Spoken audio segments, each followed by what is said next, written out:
तो पहला सवाल मैं विभोर जी से पूछ रहा हूं और यही सवाल एक-एक करके इसी लाइन से सब लोग आंसर करेंगे। विभोर जी, मान लेते हैं आज के समय पे अगर कोई सेक्टर ऐसा है, स्टॉक मार्केट का कोई ऐसा सेक्टर है, जो आपको लगता है कि यार ये इतना ज़्यादा ओवर वैल्यूड हो चुका है, क्यों हुआ ये भी आपको बताना है आपके हिसाब से। एंड पहले बता दूं दर्शकों को कोई बाय सेल रिकमेंडेशन नहीं है, ये बस आप लोगों के लिए इसके आंसर्स आएंगे। ऐसा कोई सेक्टर जो आपको लगता है इतना ओवर वैल्यूड है कि आने वाले 3 साल में इसमें करेक्शन आनी ही आनी है, तो वो कौन सी होगी और साथ में उसका रीजन बताइए?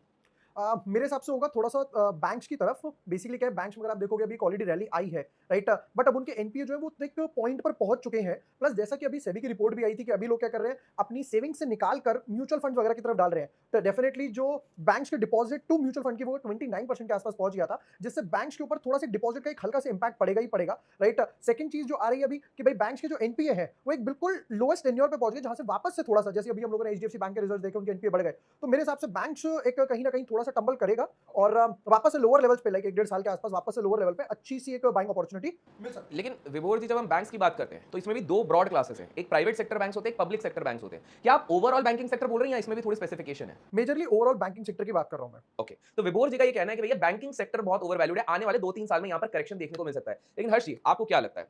अभिषेक, क्या मेरे हिसाब से ना एक रेस होती है बिटवीन फंडामेंटल्स और ओवर वैल्यूएशन, राइट? तो कभी-कभी फंडामेंटल्स बहुत अच्छे होते हैं, कभी प्राइस वो पीछे which is the great time to buy, कभी उल्टा होता है। आई फील जहाँ पे फंडामेंटल्स थोड़ी पीछे रह गए और प्राइस थोड़ी आगे चले गए, वो डिफेंस है।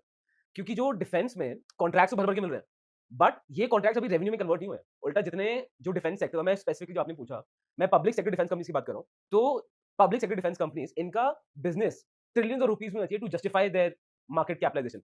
तो फंडामेंटली स्ट्रांग है, तो इसका मतलब ये नहीं है कि इसको बेच देना चाहिए, लॉन्ग टर्म के अच्छा है। बट अगर मैं ओवर वैल्यू बोलूँ ना, तो डिफेंस सेक्टर थोड़ा-सा ओवर वैल्यूड अभी है, एंड स्पेसिफिकली वो भी पब्लिक डिफेंस कंपनीज जिनके पास बिजनेस है बट अभी तक कैश वो कन्वर्ट नहीं हुआ है, एंड प्राइवेट डिफेंस कंपनीज कुछ तो कुछ ज्यादा ही ओवर वैल्यूड हो गए हैं, जिनके पास इतना अभी कॉन्ट्रैक्ट्स भी नहीं आए। Got it. तो हर्ष का मानना है कि डिफेंस कंपनीज, आपका मानना है बैंकिंग कंपनीज। दीपक जी, आपको क्या लगता है कौन सा सेक्टर है जो आपको लगता है बहुत ओवर वैल्यूड है? आने वाले 3 साल की बात करें, 6-8 महीने नहीं, 3 साल में करेक्शन जरूर दिखेगा। देखिए, मैं हर्ष से सहमत होऊँगा। डिफेंस बहुत ज़्यादा ओवर वैल्यूड है, क्योंकि डिफेंस में रैली जो आई है वो मतलब ऑलरेडी स्टॉक्स जो हैं 3x 4x 6x तक हो चुके हैं। तो डिफेंस तो गिरना ही गिरना है। रीज़न बीइंग कि ये जो ऑर्डर्स हैं, जो कॉन्ट्रैक्ट्स आए हैं या ऑर्डर्स हैं, ये सब क्रॉस बॉर्डर हैं। आज हमारे टर्म्स उनसे बहुत अच्छे हैं, ऑर्डर की वैलिडिटी है। कल मोदी गवर्नमेंट की जगह कोई और गवर्नमेंट आ जाएगी, ऑर्डर नहीं है। जैसे कि जब आपको ध्यान हो, मोदी जी आए उससे पहले कुछ जहाज़ों की जी, कुछ हो रही थी, शिपिंग फिर वो कंपनीज, रुक गए, बिल्कुल। फिर हुए। तो ये सब पॉलिटिकली कंट्रोल्ड चीज़ें हैं, तो इस पे हम बहुत रिलाय नहीं कर सकते। दूसरा, मुझे कहीं न कहीं लगता है सोलर के नाम पे भी हमने बहुत अताह कर दी है। जो 100 डेढ़ सौ रुपए का शेयर होता था वो 3-3 हज़ार पहुँच गए हैं। तो मुझे कहीं न कहीं लगता है कि इसमें भी एक कंप्रेशन की ज़रूरत है। दूसरा, ओवरऑल मैं जो देख रहा हूँ निफ्टी को, मुझे लग रहा है कि 2000 मतलब 2020 से समझिए एक हेल्दी करेक्शन, जिसको कि 10 से 15% करेक्शन हम लोग बोलते हैं, ओवरऑल वो तो हमने देखी ही नहीं है। तो एक वहाँ भी करेक्शन की स्पेस है।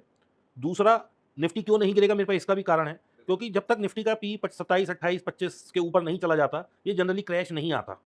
तो अभी पी जो है वो हमारा इस तरह से बैलेंस हो रहा है, क्योंकि अगर आप देखेंगे तो निफ्टी के स्टॉक उतने नहीं बढ़े जितने मिड कैप और स्मॉल कैप बढ़े हैं। सो अगर एक करेक्शन निफ्टी में मान लीजिए 5-7% की भी आती है, तो ये जो मिड कैप स्मॉल कैप है ये 30% तक करेक्ट हो सकते हैं, मे बी 50% तक करेक्ट हो जाएँ, क्योंकि इनका मार्केट कैप ही बहुत छोटा है। 100, 200, 500 लोगों ने मिलके बेचा, ये आधे रह जाएँगे। तो ये भी एक कारण है। तो इसलिए जो ऑडियंस है, वो अगर अपना पोर्टफोलियो शिफ्ट करता है लार्ज कैप की तरफ, तो बचावड़ा ज़्यादा हो जाएगा। स्मॉल कैप, मिड कैप में डैमेज थोड़ा ज़्यादा हो सकता है।